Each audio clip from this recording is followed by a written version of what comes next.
time. Man City 1. Oh, guys, I'm sorry. I've gone ahead to make a very huge blunder here.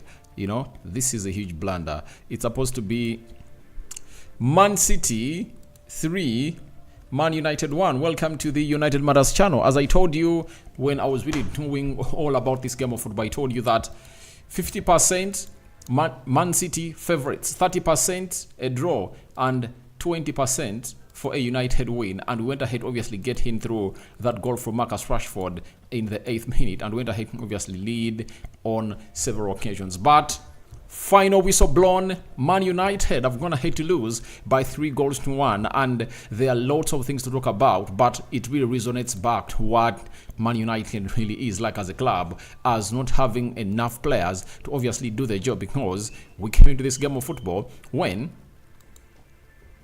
Lisandro Martinez, Rasmus Højlund, Mason Mount, Aaron Wan-Bissaka, Luke Shaw, Tyrell Malacia, Anton Martial, Harry Maguire, 8 players almost injured in this game of football, and it was nowhere near us, you know, getting to where we deserve to be. And that showcased itself when all was really going on to where we deserve to be. As we approached the hour mark of the game, Phil Foden went ahead to obviously level up that game of football, and it showed you that we really lacked quality to obviously come off the bench and be do the job, because we all know that if you have Lisandro Martinez in that central defense, you are having Rasmus Højlund in that team and Luke Shaw and Aaron Wan-Bissaka, you cannot really lose that game. We couldn't lose that game of football because the defensive structure would have gone ahead to be really quite nice. But where do we lose this game of football? We lose it when, one, loss of concentration. I told you that in games like this, you don't need to lose concentration for only 1 second. And when we did it, we conceded.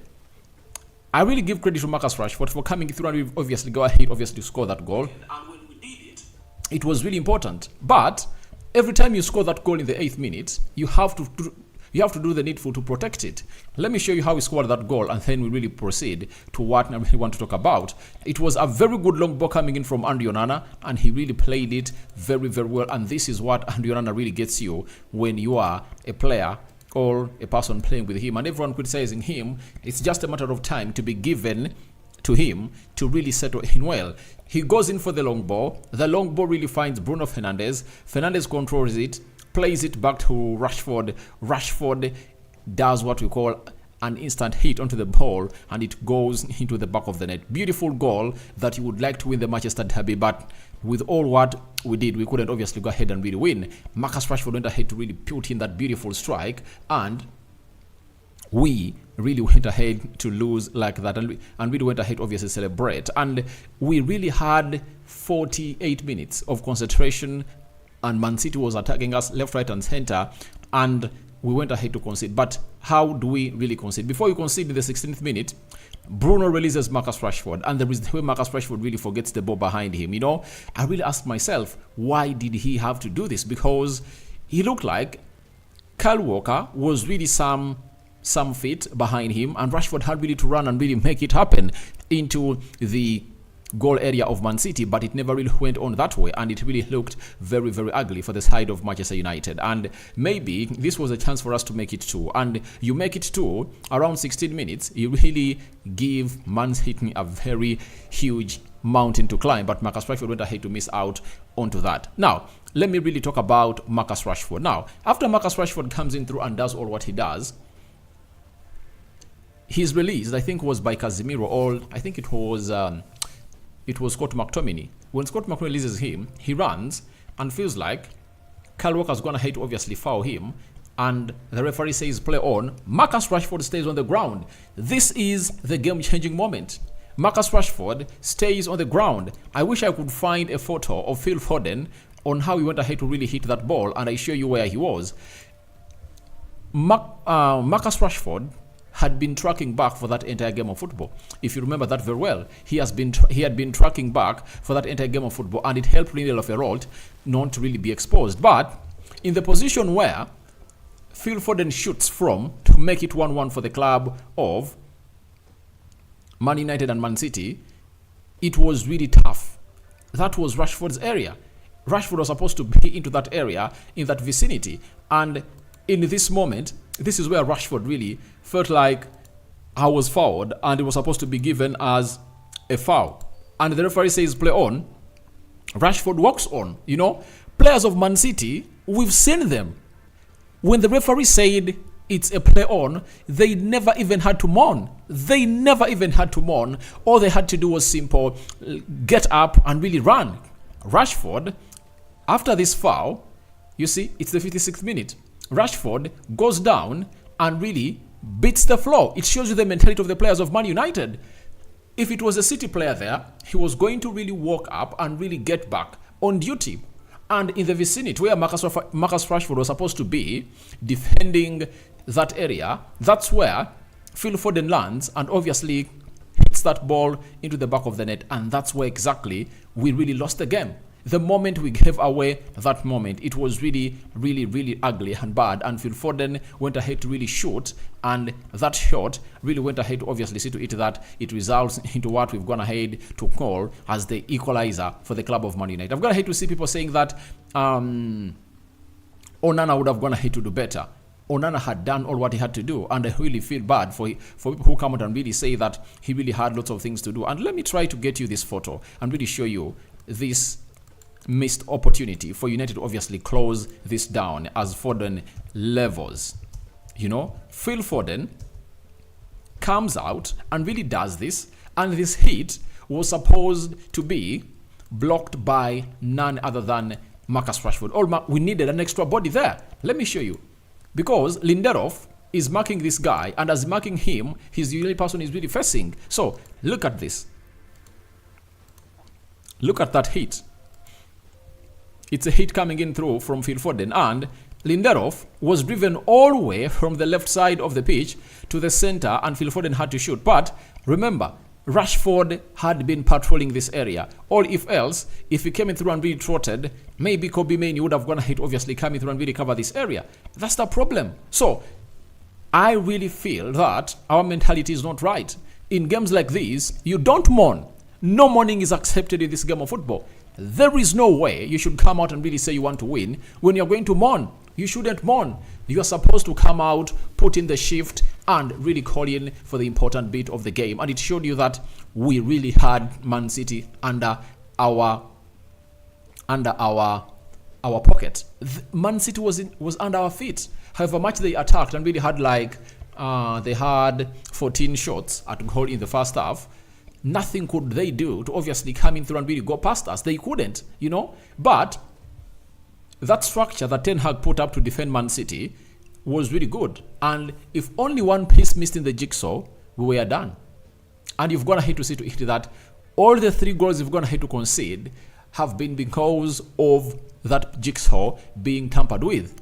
Rashford not getting up to run and track back, we conceded the first goal. The second goal, John Evans is taken off because he's injured. Ten Hag brings in Kambwala, something that I thought that Ten Hag really did bad, because you can't bring Kambwala in a game like this of this magnitude. I think he would have gone ahead to bring in Amrabat earlier to play as a right back or a left back, one of those, because Amrabat has some good experience to handle this game of football. And you see to it that where Dalot was, and he was taken to the left back, that's where we go and really concede. The second goal that we concede. You know how it comes about? It's because Kambwala is playing that side and is really young, and you cannot obviously bring him to defend the quality of Julian Alves and very many more. It's not that he's not a good player. He's a very, very good player, but the problem is you bring on Kambwala, you create more problems. You create more problems onto the field of play.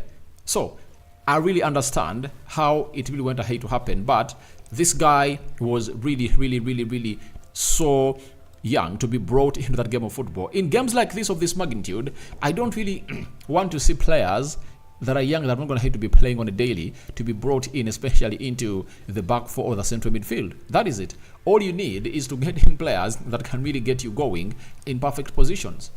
That have gone ahead to be doing this for a very long time. For me, I believe Kambwala was really a bad substitution that Ten Hag went ahead to make, because he was exposed to Bernardo Silva and Julian Alves. And you saw the combination of those two.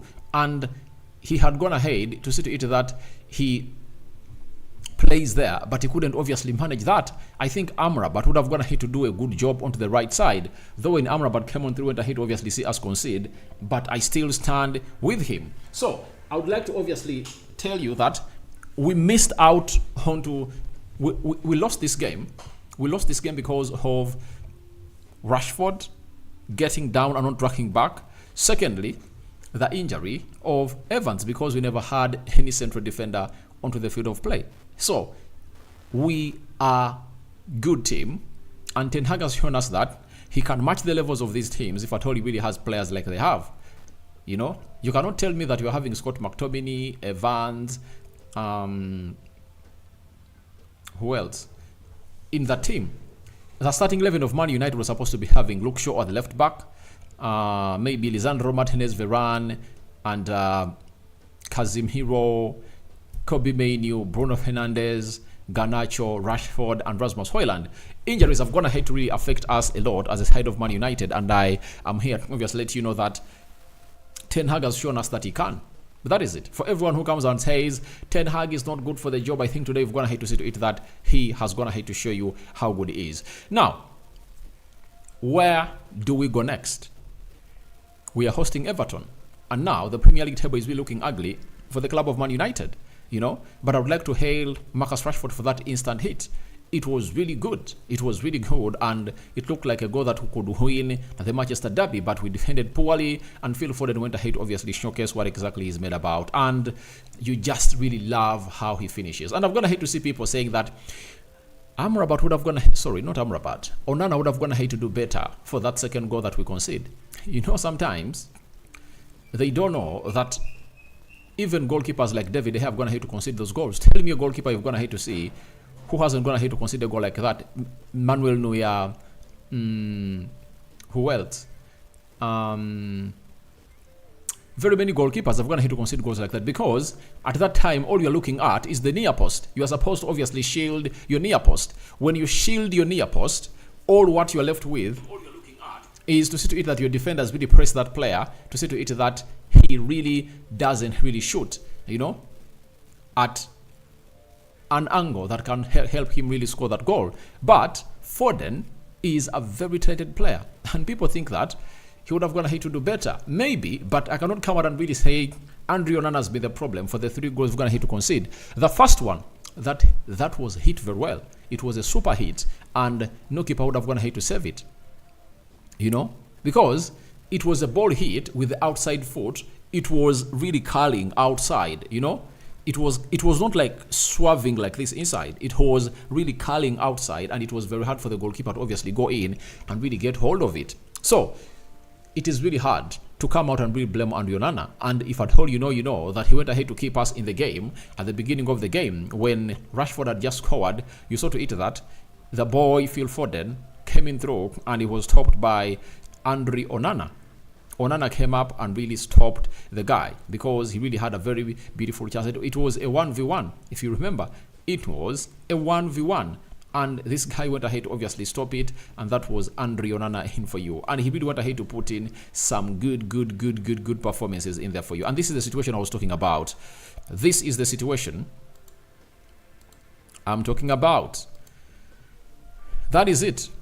Onana with a huge save. He denies Foden. Foden came in here and really had a one-on-one, and Onana went ahead to save him. And the goal we concede, the goal we score first, it's because of Onana's brilliancy that it really goes ahead to really do the needful. So I don't want to see anyone blaming Andre Onana. I didn't see anything he did wrong today. He kept us in the game. He controlled the pressure. At a point X, when he felt like Ten Hag needed to obviously address his players, he went down on the pitch. And then the players had to run to Eric Ten Hag on the touchline, and Ten Hag gave them new instructions. What else would you deserve him to do? You know, Casemiro had a very good game. Kobe Mainoo had a very good game. It was that we lacked quality to come off the bench, obviously get this job done and dusted. But for Amrabat, I think this is the final nail in his coffin. You know, I don't see him staying here. For what he has gone ahead to do, I don't see him really staying here. You know, these are kind of games that when you brought him through, you're supposed to put in an impact and really shield that result of a 2-1, or else you really come out and really try to really force in a winner.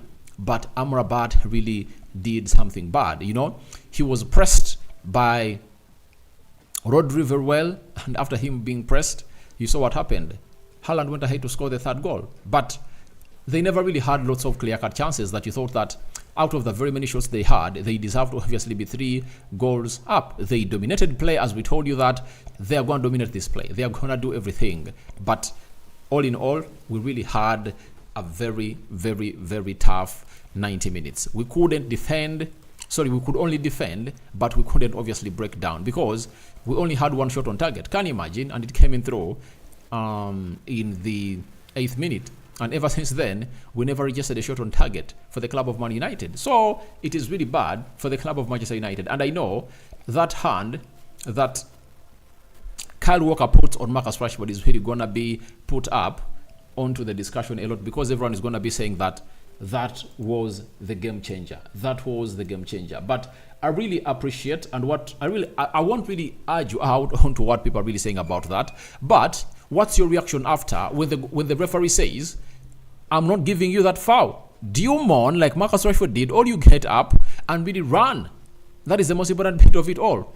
You know, VAR went ahead, obviously recheck it, and obviously they said that was not worth really putting him down, but the touch was there, you know, and I don't know which kind of touch is supposed to be made to a player to obviously come out and really not go down to the ground. So VAR is really inconsistent. Sometimes you'll see to it that they'll give such as a foul and they'll say that goal is cancelled. But all in all, it is really, really, really a sad day for the club of Man United because we are really doing bad. And the way we went ahead to keep that at 1-1 until the 80th minute when we conceded the second goal, you know, it was really bad for Man United. You know, we had defended very well, but the biggest positive I'm going to have to get out of this is that Ten Hag is going to have to show us that if he really gets in quality players that really match the quality of players at City, he's going to come out and really become a good manager or really get us to where we deserve to be. And the problem is we really lack that quality as a team of Man United. But all in all, United has been beaten by 3-1,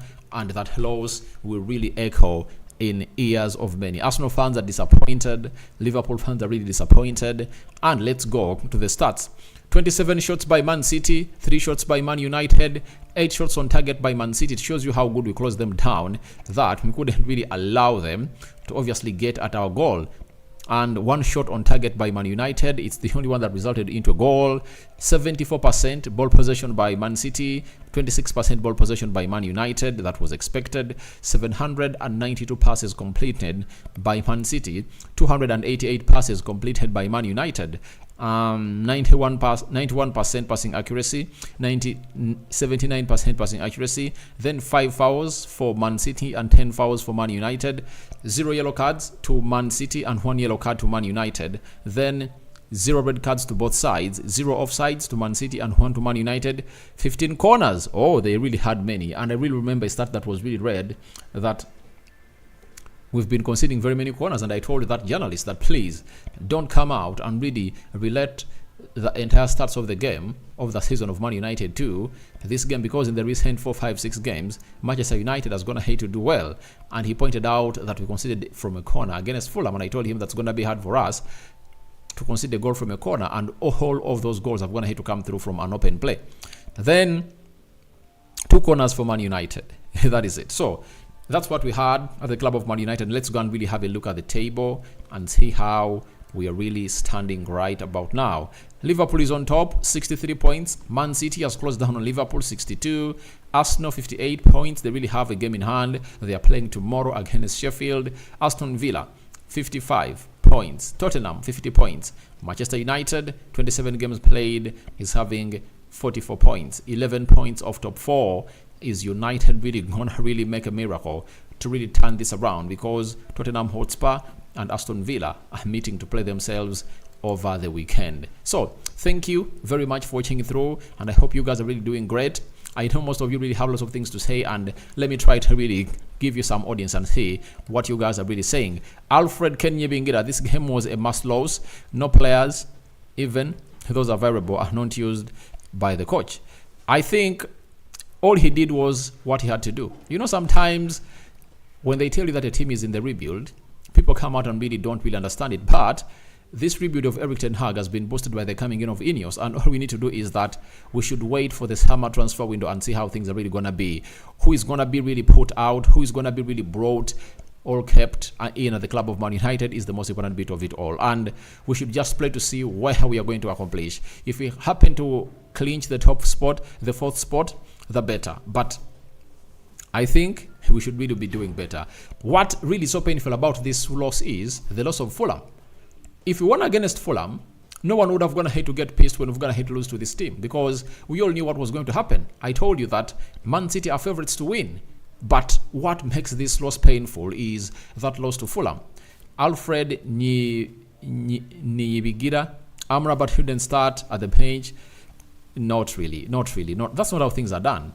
All I can accept is that maybe he's not going to be signed on a permanent by the club of Man United. But I really believe Amrabat is still having a very huge role to play in the season of Man United. So let's not really rule him out or really rate him off. You cannot rate him off in such a situation, because he's a player who has not going to have to be played very many minutes, and you bring him in a game like a game with such an intensity, but those mistakes have going to have to be made by very many players and have going to have to cost us. Though for Amrabat, you'll say that he went ahead to do the same thing when you're playing against Nottingham Forest, and Awanyi had gone ahead to obviously hit us on target, but kudos to the save that was put in by Onana. So that means he's really doing lots of different mistakes. Sendagido Joshua will be back from the game We'll be back from the game though we have lost here. We've gone ahead to lose. Emerson Atwijukire Amrabat should go back before even the season ends. That's not how the game of football really works. Amrabat should be here until the end of the season, but I'll all agree with you that the way he lets in that goal just kills the morale for the team to obviously go ahead and really chase for one. Because if you maintain it at 2-1, all you have to push for is, you see that free kick that we get when Dalot is brought down and Bruno Fernandes really has a chance to take it, you really have to put in a lot of effort. And maybe if it is at 2-1, would have gone ahead to throw all the bodies there and say, let's all attack the side of City and try to find out something important that could obviously take us to where we wanted to be. Moses Laboni, we wasted a lot of chances. Did we have even chances to waste? I don't really think. Maybe most of you are talking about the Rashford run in the first half where he really forget the ball. Yeah, but those are not chances. To me, a chance is one that you really have to be in the box, and face the goalkeeper. Before that ball reaches the 18 box area, I don't count that as a chance. Then Moses Labuhoni, we need more better players next season, including bringing Mason Greenwood back for sure. For Mason Greenwood, there is a story I'm really planning for you very soon. I'm going to really bring it. It's all about his future. Morris, we need to rebuild our team, guys. All we need is, by the way, simple. Get into Debo, right? After getting into Debo, get in another left-sided centre-back that will come in through and really compete with Lisandro Martinez. After that, get in a central defensive midfielder that is going to compete with Casemiro, Get in a centre-forward that is going to be competing with Rasmus Højlund, Get in a right-back that is going to be coming in through to do the job with Diego Dalot. I think 5 players in can really do a job for Man United next season and can really put us in a better position of competing. Hassan Bisegera, we have lazy wingers and they cannot dribble very well.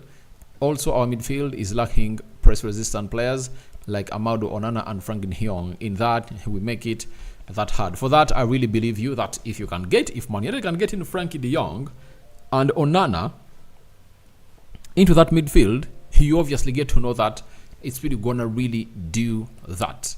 So this is Isaac Okering. Haha, I was seeing Rokani saying United will win. Then you never really watched my video. Then you just watched a bit of my video. I told you Man City are favorites, but I cannot rule out that Man United can go ahead and really pick a point or really pick 3 points from there. But I told you on the percentage of 100, I called up for 50% for City to win, 30% draw for Man United, and 20% a win for Man United. That's how I really broke it down. But I remember, I even had to give in a prediction that Man United will lose by 2-1. I remember I told people I'm not going to lose as we lost last time. That's what I said. So when I see someone says, I saw Rokan saying that United is going to win, remember what I said. Isaac Okiring, I love United, but sometimes Rokani accept that we are not making it in the top 4. We can still make it to the top 4. Do you know that Aston Villa is going to be playing Tottenham Hotspur in next weekend? Now, if Spurs beat Aston Villa and United win, we are back to 8 points. You get? We are back to 8 points. Or if at all they draw, we are back to 9 points. Those are 3 games. Aston Villa has to play away at Man City. Aston Villa has to play away at Liverpool. Aston Villa has to play away at Arsenal. Those are how many games? And for United, we are only left to play away at Chelsea. Where else? You know? That is it. Liverpool is coming to Old Trafford. Okay, at Chelsea. That is it. So Liverpool is coming to Old Trafford. Newcastle is coming to Old Trafford. Arsenal is coming to Old Trafford. I think we'll be having an edge. By the time we play most of those games, most of our players will be back. Emerson Atwijukire, it's all in Jim hands now. We are tired of these average players. Yeah, close to 10, 11 players are going to be shown the exit door by the club of Man United. Bijirwa Prita, the team still has a lot to address. How do you come to just run against these City players? Because the players we have can only do that. Because if you had players that can really do what we call the press resistance, you know, and then you can really call for that. But with less press resistant players, there is no way you can really go ahead and say we are going to go toe to toe with the side of City. Fab Emma, forgetting about this loss, want to make 50 points this season. 50 points, we are just 6 points away from making 50 points, and we're having 44. You know, how many games to go? 11. So you think that United won't win 2 more games? I think now, as I told you that we need 70 points to obviously clinch the top spot, or the 7th spot, sorry, the number 4 spot. Those are 33 points. And that means we can only afford a 1 loss. That is it. You get? Because 11 times 3, that is 33. You know? All we need is, we need 26 points out of the 33. So we can only drop 7 points. So that's how huge it's really getting for the club of Man United. So we only need to lose 7 points. 7 points, that means 1 loss and 2 draws, you know. But when you look at that fixture, 1 loss, I don't know which team will lose to, and 2 draws. That's what we need, and the rest should be wins. We need 8 wins, by the way. 8 wins. If we get 8 wins out of the 11, then we'll find ourselves really getting, and it's possible. It's possible. Especially when you look at the last games that we're really playing as a club of Man United. Because Man United is really having the last 8 games. You know? Brighton, Arsenal, Burnley, Crystal Palace, Newcastle, Bournemouth, Liverpool, and playing about Chelsea. Those are the last 8 games. And I think on the 4th of April, Martial will be back, Lisandro Martinez will be back, Mason Mount will be back, Malacia will be back, Højlund will be back already. So all we need is, let's beat Everton, right? After beating Everton, we have to play Liverpool. You know, after playing Liverpool, we will obviously go into the international break and return. On the 30th, we'll be playing Brentford. If we beat Everton, the game of Sheffield has been postponed. We'll be in a better position, by the way. All we need to do is to beat Everton. That is it. And then we go to the international break, and the rest will be history. Okwere De Paul, front line, wasn't clinical and didn't track back. They did all what they had to do, but they even never had the chances, obviously, but they tracked back very well. But that Marcus Rashford sleep, really did us bad. Bijirwa Prita, I think Man United is done this season. We need to accept we shall not make top 4. The chance is there to make top 4. Then Hassan Bisogura, we need Dusan Vlahovic or Santiago Jimenez in our striking role. Nico Williams in for Anthony, Rafael Yao in for Rashford, Amauru Onana, and Frankie de Jong in our midfield. Todibo, Inacio, and yeah, good players. They've all been scouted by the club of Man United, but we don't know what the sporting director, that is Dan Ashworth, is really gonna say. Because if he comes out and says that I don't want this player, then they have to admit to him because he's a sporting director and he knows exactly what he needs. Moses Laboni, Emma, come on, 50 points, right? Then Bahemuka, I'm happy, though we have lost. Looking at the injury list, we have done well. Onana is a class apart. We have to admit that. Everyone who comes out and slates Andy Onana, the game of football is not made for you. You are just doing what we call carrying on the anger. That is transferred anger, you know. Then Bijura Prita, we should stop blaming Onana, but our team needs players to raise up their mentality. That is it. The mentality is the reason as why we're going to hate to lose this game of football. That is it. That is it. Nyalimo Joel, very disappointed substitution from the second half. Onana is the man of the match. Obviously, he had everything on his grip, and I don't think that he really made any mistake. They've gonna hate to see to it that people have gonna hate to see it to say that he's really bad. He would have gonna hate to save other 3 goals from where? You know, people just think that saving those goals is easy. None of those goals could any of your goalkeepers save. Hassan Bigura, I think Fernandez is good, but he's playing with average players. He can be more better than he is if he plays this. I think today Bruno was good. Bruno was good. He never went in for Hollywood passes. He was composed in that midfield. Something I called in for when I was really doing this match preview and match day live, that Bruno should obviously compose himself. But you saw to it that every time he got hold of that ball, the runs of these people, the wingers, were really nowhere to be seen. But all in all, I'll let you know that we went ahead to put in a good fight. We put up a good fight. That is it. Because we all know that Man City were the favorites, but we had to see this team really fighting, and at least today, we've gone ahead to see to it that we defended very well and really fought for the badge of the team. Bahemuka Amrabat cannot stay. That is it. Amrabat cannot stay. Then Happy Chris, guys, as most of the players don't match the United levels, they have tried today they've gone ahead to play very well, and no one is going to come out and really blame that team. No way. No one is going to blame that team because they've gone ahead to do what they're supposed to do. You know, they've done what they can do in their talent and in their reach, because you cannot really request someone to give you something that doesn't really have control about. Hassan Bisegura, we need to add in more good players and offload average players. I'm waiting to see Ineos how they will work it out. Obviously, they're going to work it out in a very good way, and I think it's really going to really look beautiful for the club of Man United, because I really understand that these people know what exactly they're supposed to do. I've gone ahead today to see an interview of he's called Joan Cloud, coming out and really telling us that he's being referred to as that person who really came up and really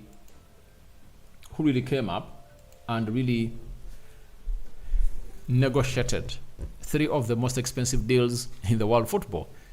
Neymar, Kylian Mbappe, and someone else. There are 3 deals he really had to negotiate that really saw very many players cross that side very, very, very, very, very much. So I know Ineos is not going to let us down, but Hemoka Amrabat won't stay. Then Bijura Prita, I only upset by the mentality of Manchester United players. Why should we always come to play big teams as underdogs? We need to change onto that. I really understand that we need to do better, but how can you do better when you're not having the tools? Ten Hag doesn't have the tools. Why doesn't he have the tools? He told you, he told the board of Man United in the summer, get me Kim Min-jae. They never got him Kim Min-jae. Get me Todibo. He was not given Todibo. Who else? You know?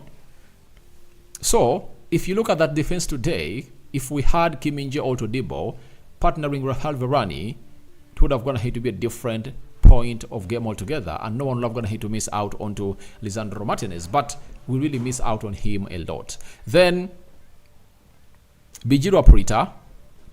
Okay, Fab Emma, already nothing to do, but let's support our team no matter what. Obviously, for me, I'm supporting my team. I've been supporting it for over 2 decades, and no one is going to let me get out of this team. I'm going to hate to support it. I've going to hate to see to it that things are going to hate to come in through the club of Man United, and a lot will really come into play. Old Port Charles, Ten Hag, wrong substitutes. All right. So, I think one mistake that Ten Hag went ahead to do is to trust Kambala to play in the Man City derby.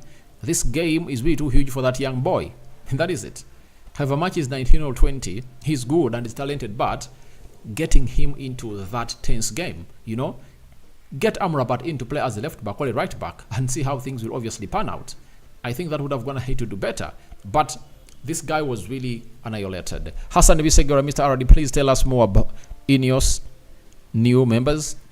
Obviously, Ineos is working on to getting in Dan Ashworth. That's it. After that, we'll see who is going to be the recruitment officer, but that's what is happening in there for you. Even Fosun was not needed, I really understand, but if your players were tired and you look at certain players who are really going to get injured, yet you need them in the next game, then you give up. And really, it's all right, the game is going to hit obviously be like that. Let me obviously do the needful and really close it down and try to think for the next game, because his bench was not all that good compared to that of City. When you look at the people that City brings on, my lord, Julian Alves, they're having Kovacic, you know, and very many other players. They're a really talented team. And we look at how Foden went ahead with annihilate us, you know, passing through us for the second goal like a hot knife through butter. Oh my God.